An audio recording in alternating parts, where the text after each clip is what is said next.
E aí pessoal, tudo bem? Sou o João Marcos, que é Genial. Nesse vídeo nós vamos conversar sobre dominância e recessividade. São dois conceitos muito importantes dentro de genética. Então vamos lá. Para isso nós vamos lembrar o conceito de genes alelos. Nós vimos no outro vídeo. E relembrando, genes alelos, eles são genes que ocupam o mesmo lugar em cromossomos homólogos. E eles são formas alternativas do mesmo gene. Ou seja, eles podem possuir informações diferentes. Mas a interação deles vai determinar uma mesma característica. Agora, nós vamos representar genes alelos por letras. E os genes alelos de um indivíduo vai formar o seu genótipo.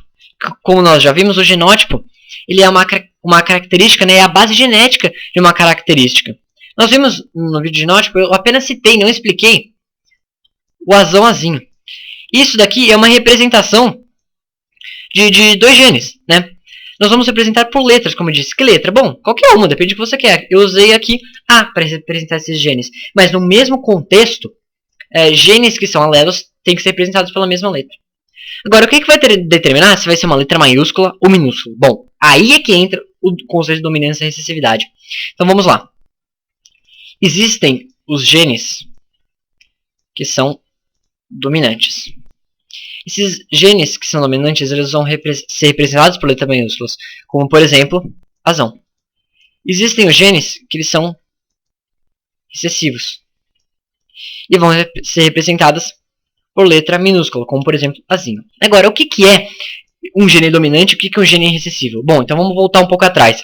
O material genético de um indivíduo é resultado de uma mistura de material genético do seu pai e da sua mãe. Ele tem metade do material genético da mãe e metade do material genético do pai. Agora, nós sabemos ele é diploide. Ele possui cromossomos homólogos. E ele possui duas informações para determinar uma única característica.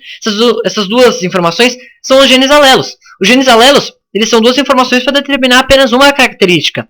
E como é que se dá isso, né? Como é que o indivíduo adquire uma característica, sendo que ele pode ter duas informações diferentes? Bom, aí é que está. Os genes que são dominantes, eles inibem a manifestação dos recessivos. O que isso quer dizer? Bom, existem genes que eles, naturalmente, eles são classificados como dominantes e outros que são classificados como recessivos. Quando aparecer um dominante e um recessivo, o dominante vai inibir o recessivo. O dominante não vai deixar a informação do recessivo se manifestar. E por que isso acontece? Bom, isso é puramente uma base. Isso é química, né? O dominante, quimicamente, não vai deixar a informação do recessivo se manifestar. Então, vamos supor esses três exemplos de cromossomos, esses três pares de cromossomos homólogos que nós temos. Nós vamos aqui tentar classificá-los. Então, primeiro, vamos considerar que essas faixinhas aqui, vermelhas e listadas, são genes. São genes alelos, porque estão no mesmo local ou locus do cromossomo. Vamos considerar, né, que a vermelha lisa, é o dominante. Vamos considerar. Então, vamos chamar aqui de azão. Vamos dizer que a listrada é o alelo recessivo.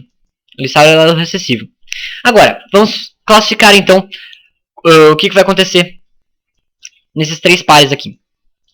Qual que é o genótipo desse primeiro par? Bom, ele tem nos dois cromossomos homólogos o mesmo gene alelo.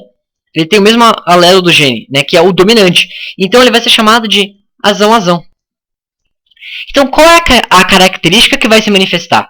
Bom, é a característica dominante. Por quê? Porque os dois alelos que eles têm estão determinando a característica dominante. Então vai aparecer dominante. Aqui, vamos classificá-lo com mais alguma coisa. Ele possui os dois alelos iguais. Logo, ele é homozigoto. Agora vamos classificar o segundo. Ele tem um alelo que é dominante, mas ele tem um alelo que é recessivo. Então ele vai ser chamado de azão-azinho. Agora, qual é a característica que vai se manifestar? Bom, a característica que vai se manifestar é também a dominante. Por quê? Bom, relembrando, os genes que são dominantes, eles inibem a manifestação dos recessivos. Então, nesse caso, o azão não vai deixar aparecer a informação do azinho.